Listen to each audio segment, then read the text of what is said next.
Vamos falar um pouquinho sobre inflamação.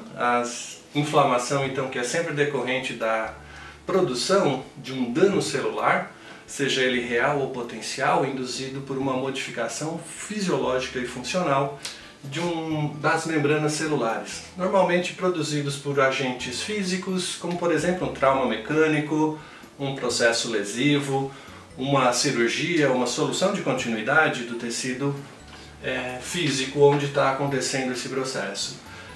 Nós podemos ter agentes químicos, por exemplo, como agentes ácidos, agentes básicos, substâncias alcalinizantes muito fortes, que podem gerar destruição de membrana e dano celular.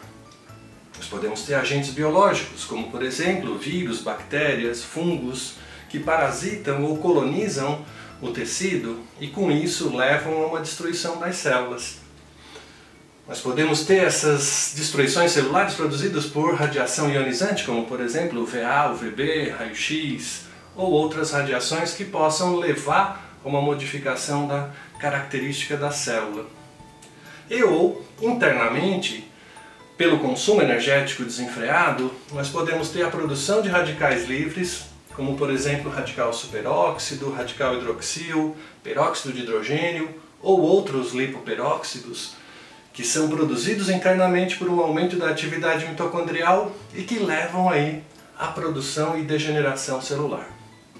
Bom, diante desse quadro de destruição celular, o que a gente encontra é a liberação de mediadores que estavam contidos dentro da célula e por uma ação deletéria sobre as membranas acabam sendo extravasados para o ambiente pericelular. Essa liberação dos mediadores leva ao aumento da atividade de uma molécula interessante para o processo inflamatório chamada NF-κB, ou fator de transcrição nuclear do tipo Kb. Esse fator de transcrição ele é responsável pelo aumento da expressão de uma série de proteínas envolvidas no quadro de agudização e depois de cronificação do processo inflamatório. Entre essas proteínas codificadas pelo NF-κB, nós vamos encontrar ciclooxigenase, óxido nítrico sintase, enzimas pró-oxidativas, nós vamos encontrar citocinas, moléculas de adesão e outras proteínas que são sintetizadas no momento em que há um processo de ativação decorrente da lesão celular. Todas essas enzimas e proteínas, elas acabam gerando modificações fisiológicas e funcionais no tecido inflamado, como por exemplo a produção de elementos químicos chamados de mediadores inflamatórios. Esses mediadores inflamatórios produzidos pelo tecido peri-inflamado ou propriamente pelas próprias células que são recrutadas para o local, eles reativam o processo da inflamação.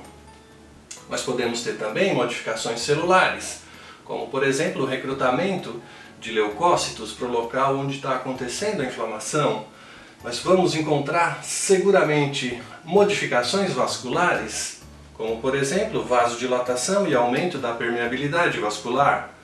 Essas modificações vasculares sempre tendem a fazer com que a célula do processo inflamatório chegue mais facilmente ao local da inflamação, recrutando assim essas células para um mecanismo de defesa fisiológico que nós temos no nosso organismo. E também, por fim, nós vamos encontrar modificações neuronais, em especial as fibras sensoriais do tipo C, que inervam esse local onde está acontecendo o processo lesivo celular. Quando nós liberamos esse conjunto de mediadores pró-inflamatórios, esses mediadores eles também modificam a característica de ativação dessas fibras sensoriais, promovendo através de receptores específicos a ativação dessa fibra que percebe esse estímulo periférico e leva esse estímulo doloroso a uma região medular, ao corno dorsal da medula espinhal, onde eles se conectam com uma via ascendente para que o sistema nervoso central possa efetivamente perceber a sensibilidade que está acontecendo perifericamente. Então, centralmente, nós metabolizamos os estímulos nervosos que chegam da periferia e identificamos isso como uma percepção dolorosa. Todos esses sinais clínicos, então, mediados pela liberação de mediadores, eles levam a sinais clássicos da inflamação, como por exemplo a dor, o rubor, o calor, o edema e a perda da função do órgão. Obviamente a dor é pela sensibilização das fibras sensoriais, tanto a sensibilização quanto a ativação, mediado por diferentes mediadores. Rubor e calor produzidos pelas alterações vasculares que acontecem nesse local. O edema também pelas alterações vasculares, em nível de aumento da atividade de vasodilatação e aumento da permeabilidade vascular. E a perda da função do órgão, obviamente, porque o edema gerado e a sensibilidade dolorosa fazem com que o órgão inflamado tenha menor funcionalidade fisiológica.